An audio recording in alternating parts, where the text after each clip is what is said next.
Scroll, scroll, scroll. Ay, nandyan na po pala kayo. Magandang araw mga kaibigan. Magkapet pandasal muna po tayo. Ito po si Father Nono.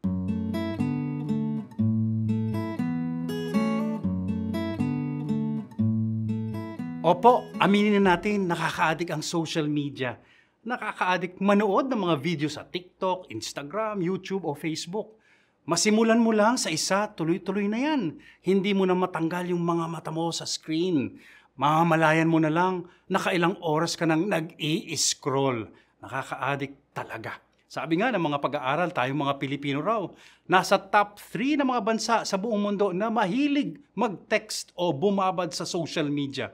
Sa isang araw daw, mga 6 hours ang ginugugol natin sa internet at mga gadgets natin. Wow! May isa pong manunulat, kinumpara ang sitwasyon natin doon sa alamat sa Griego ukol sa bayaning si Ulysses.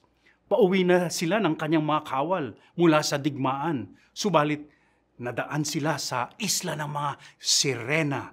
At ang mga sirenang ito ay napakagaling kumanta. Pag narinig mo ang kanta nila, makakalimutan mo na lahat. Pamilya mo, bayan mo, sarili mo. Nakaka-addict ang kanilang awitin at nanaisin mo na lang manatili sa kanilang isla hanggang sa ikay mamatay. Mabuti na lang nabalaan itong ating bayani. Handa sila, naglagay sila ng pantapal sa kanilang mga tenga at tinali nila ang mga sarili sa kanilang barko. Ang social media raw po ngayon ay tulad ng awit ng mga sirena ni Ulysses. Nahahalina tayo nito ng labis-labis. Di natin namamalayan ang masasamang dulot nito sa ating buhay. Manalangin po tayo.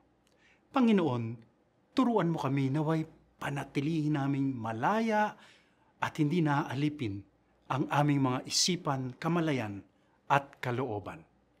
Amen.